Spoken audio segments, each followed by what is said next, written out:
Productivity sounds noble. Ambition sounds noble. Being busy sounds noble. But Nietzsche warned us about something darker. Something that we are all finally seeing. Only a slave measures the meaning of his life by how productive it is. So today I want you to ask yourself a question. Not as a worker, not as a grinder, not as a man trying to put his life together, but as a human being. Are you living or are you just producing? Nietzsche wasn't against effort.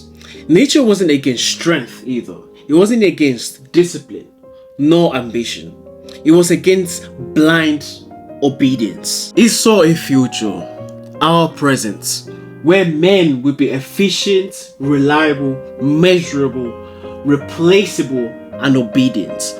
Not because they are weak, but because they were trained to equate worth with output. He called it the slave morality of productivity. A man who cannot rest without shame. A man who cannot pause without guilt.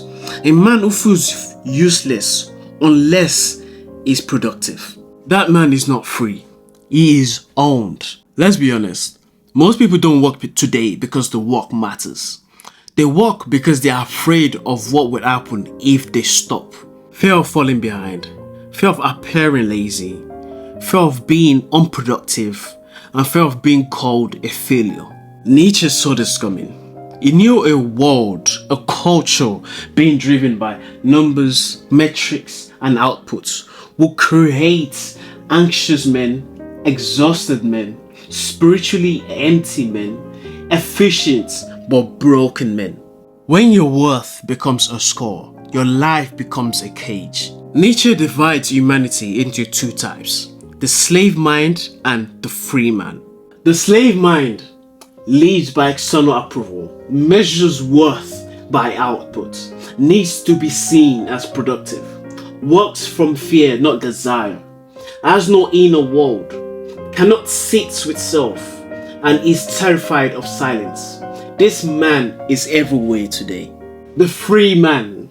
This type of man creates from inner strength, works because the work matters, rests without guilt, pursues meaning, not metrics, rejects moral pressure to stay busy, builds a life, not a schedule. The free man knows something important. Productivity is a tool, not an identity.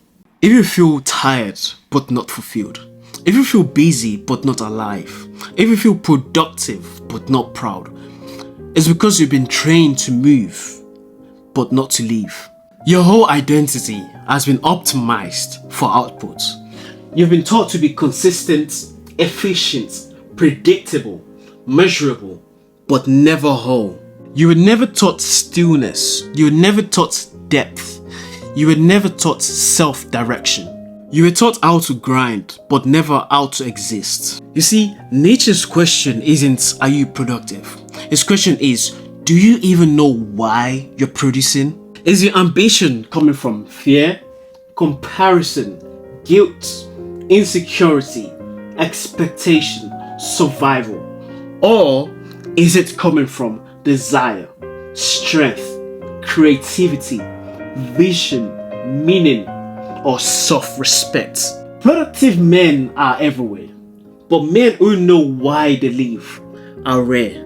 The harsh truth is this: if your life is measured by output, you are not a man, you are a tool.